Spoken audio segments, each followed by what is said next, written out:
Okay, so we are going to do evaluating limits of piecewise and trig functions. So this video is just for the piecewise functions.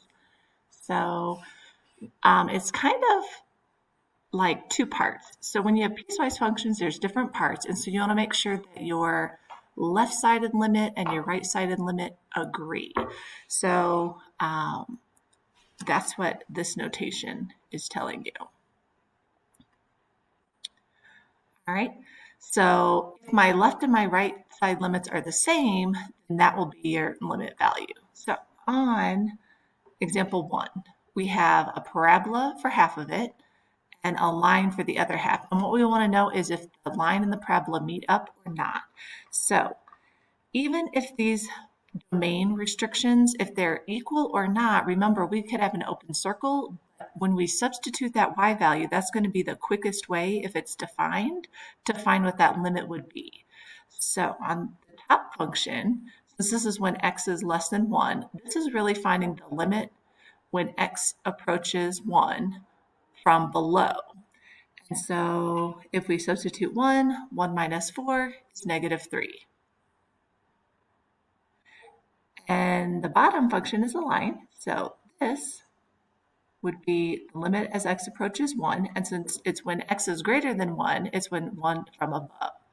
So this limit, when we substitute 1, is negative 2 plus 1 is, negative 3 plus 1 is negative 2. So what happens is we have a parabola and a line that don't meet up at the same spot. So this one does not exist. Okay. Example 2, we've got 3 parts. And so we've got a parabola, we've got one dot, and then we have a cubic function. And so we want to know if the parabola, the cubic function, and the dot all meet up at the same y value. So the domain restrictions, once again, that would be the left, the equals, and the right-sided limit. So if I substitute 2, everywhere you see an x,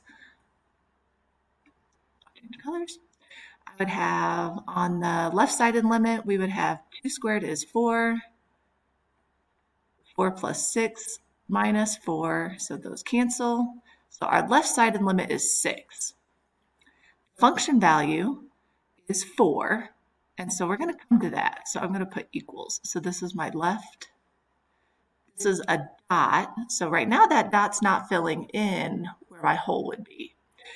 We also need to know what the right-sided limit could be, because we could have a dot off the graph and it still has a limit. So if I substitute 2, we get 2 cubed is 8, minus 2 is 6. And so what happens is we have like a parabola with a circle.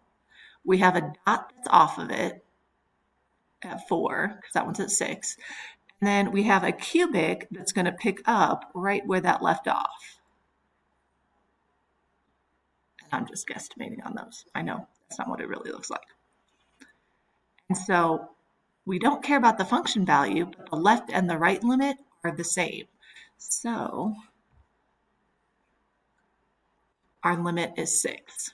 Sorry, I wrote right over where I want to write my answer. So equals 6.